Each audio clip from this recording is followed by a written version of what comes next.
A story 15 years in the making. 17 games and over 200 million copies sold. One of Ubisoft's widely loved franchises has fallen onto Webtoon.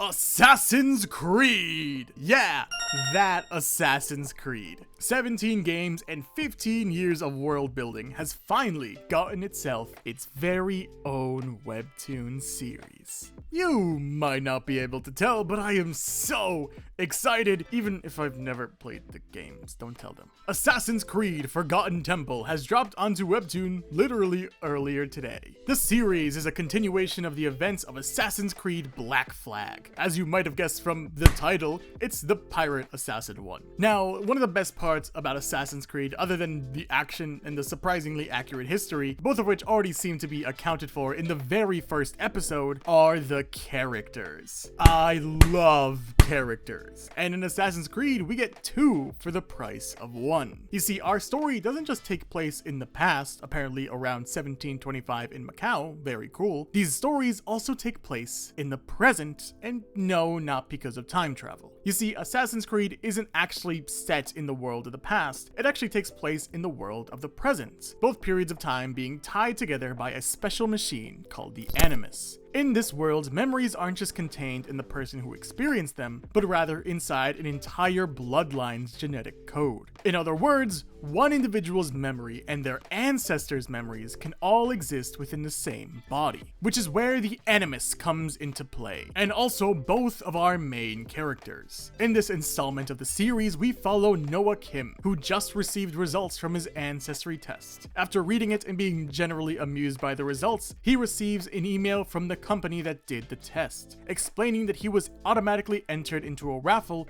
and won an all-expense-paid trip to Macau. You'd think after making a comment out loud to himself about how this is clearly a scam, he wouldn't go and travel there himself. Truly, no one is stupid enough to fall for this.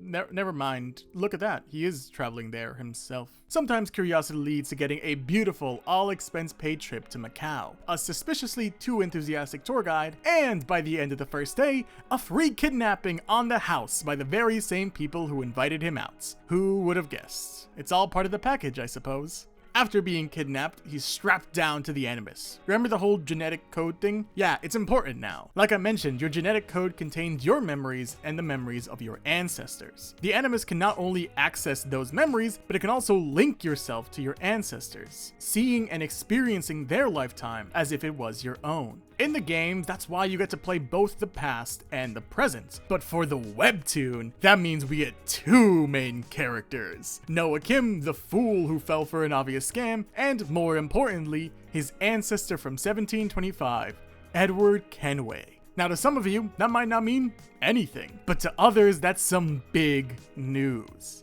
Edward Kenway is actually the main character of Assassin's Creed Black Flag, and this Webtoon series follows the events after that game. So we got pirates, assassins, history, two main characters, which I think I might be the only one excited for, really fun action set pieces, and some honest-to-God beautiful shots, all packed into just one episode.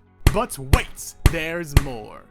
Well, not in the first episode, which is already still pretty packed, but in the description. I won't read the entire thing, but just the last sentence. Edward Kenway is on a dangerous quest to find new pieces of Eden on the coast of the Indian Ocean, and will have to face off against many new and mysterious foes. That's right, baby, we got lore! Aside from a solid description, this is also where I should mention that the lore of Assassin's Creed is dense, truly giving most Webtoon series a run for their money. And the key word here is pieces of Eden.